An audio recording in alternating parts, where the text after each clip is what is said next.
මට උදව් කරන්න පුළුවන්. දැන් මම මොකද කරන්න ඕනේ? එයාට කියන්න මං එයාට කැමතියි කියලා. හරි දැන් කොහෙද ඉන්නේ ඔය කොල්ලා? එයා ඉන්නේ ඉස්සරහා. යන්ද එහෙනම්. යා.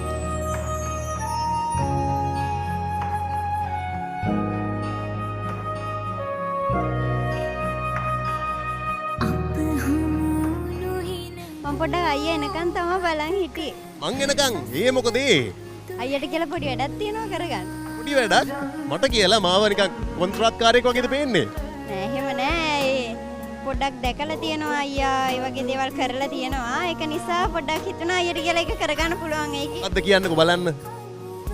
මගේ හිතේ එක්කෙනෙක් ඉන්නවා. මම දැන් ගාමන්ට් එකට ඇවිල්ලා මාස 4ක් වෙනවා. එයා මාත් එක්ක කතා කරනවා. මාත් එක්ක කතා කරලා තියෙනවා. ඒ වුණාට එයා දන්නේ නැහැ මං එයාට ආදරේ කියලා. මට කොහොම හරි ඕනේ අයියට කියලා එක කරගන්න. කොහොම හරි ඕනේ. දැන් එයා කැමති උනේ නැත්තම්. එයාගේ හිතේ මං හිතනවා මං ගැන අදහසක් ඇති කියලා. ඇයි ඔයා හිතන්නේ එයා ඔයාට කැමති ඇති කියලා? එයා මන් දිහා හොරෙන් බලනවා. චොකලට් කාන්න ගෙනත් දෙනවා. මං ගැන හැමදේම හොයලා බලනවා. ඒක නිසා හිතුණා මට ආදරේ ඇති කියලා. ඔයා ළඟ එයාගේ ෆෝන් නම්බර් එකම තියෙනවද? ඔව් FB එකෙන් අපි දෙන chat කරනවා. මොනවද chat කරන්නේ?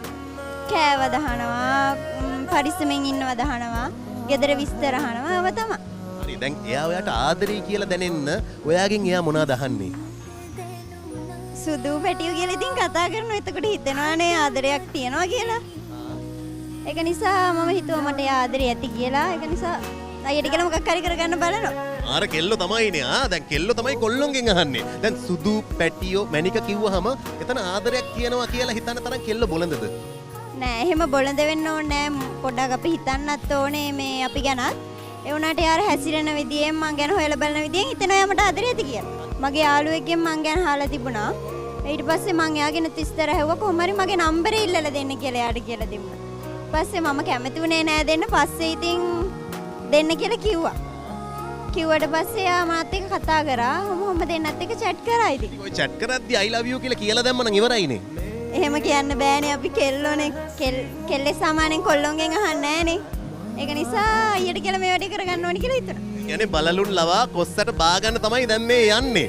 එහෙම නෑ. අපූසෙක් වගේ පේනවද? නෑ නෑ එහෙම පේන්නේ හරි දැන් කියන්නකෝ එයාට ආදරයක් ඇති වුණේ ඇයි? එයා පොඩ්ඩක් අර කියන්නේ එයා කලින් ආදර සම්බන්ධතාවයක් තිබිලා එයා පොඩ්ඩක් විනාශකාරී පැත්තට ගිහිල්ලා තිබුණා. මත්පැන් එහෙම ඒවා භාවිතා කරලා තිබුණා. මට හිතුණා ඉතින් ඒ වගේ කෙනෙක් එක්ක යාළු වුණාම එයාවත් ගොඩ අරගෙන මාත් දෙන්නත් එක්කම ගොඩ යන්න. එයාව හොඳ කරන ගමන් ඔයාගේ ජීවිතෙත් ලස්සන කරගන්න. ඇත්තටම ඔයාගේ හදවතේ තියෙන උතුම් ආදරයක් නම් අවංක ආදරයක් නම් ඉතින් මට උදව් කරන්න පුළුවන්. දැන් මම මොකද කරන්න ඕනේ? එයාට කියන්න මං එයාට කැමතියි කියලා. හරි දැන් කොහෙද ඉන්නේ ඔය කොල්ලා? එයා ඉන්නේ ඉස්සරහා. යන්ද එහෙනම්. යා. ඔන්න කපල් එකක් සෙට් කරන්න යන්නේ. යන්ද. යන්කෝ එයා ඉස්සර වෙන්නේ. මල්ලි.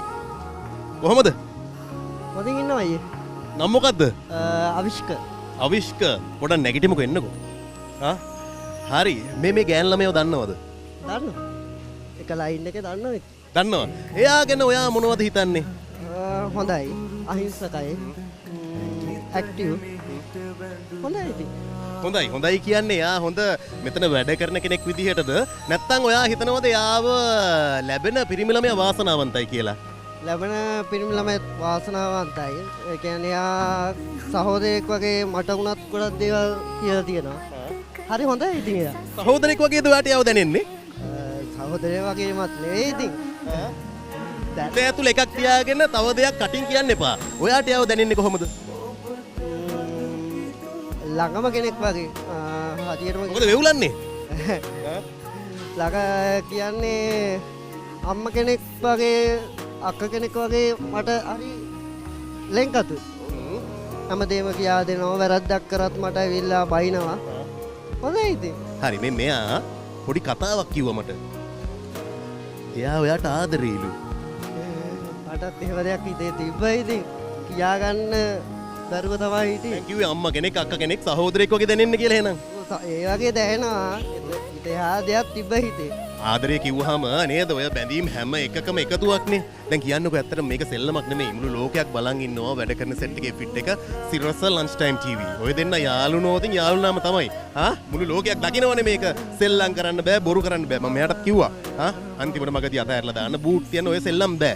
ඔයාට ඇත්තට මොකක්ද මෙයා ගැන කියන්න තියෙන්නේ? මෙයාට ආදරේ ඉතින් හදපතුලෙන්ම ආදරේ මෙයා මට අවංකව ආදරේ කරනවා. ඇයි ඔයාට ආදරේ කරන්න පටන් ගත්තේ?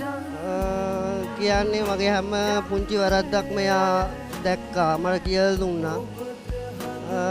කියන්නේ මං කලින් විදපු දේවල් ආදරේ විදපු දේවල් එක්ක මෙයාගේ මට ලොකු ලෙන්ගත්කමක් ආදරයක් දැනුණා මට. ඔයාට මොනවද කියන්න තියෙන්නේ? දැන් ඔන්න වැඩේ හරි කොල්ලනම් කැමති. ඔයාට මොනවද කියන්න තියෙන්නේ?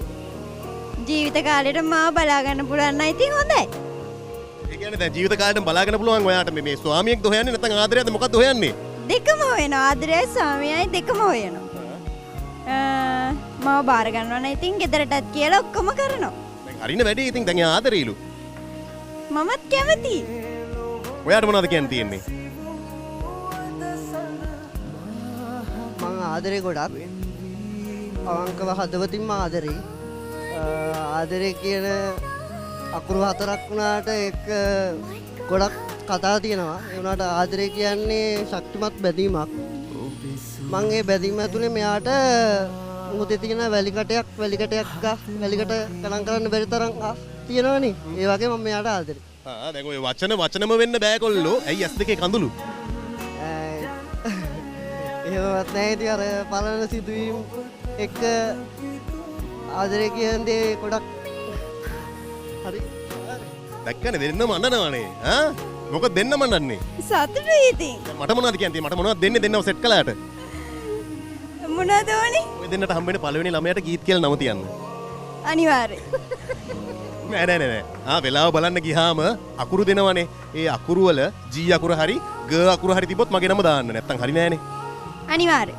අනිවාර්යෙන්. හොම් බෑ මම දැන් පැත්තකට වෙනවා. ඔය දෙන්න පොඩ්ඩක් කතා කරලා ඒ ආදරේ බෙදා ගන්න. ජය වේවා එහෙනම්.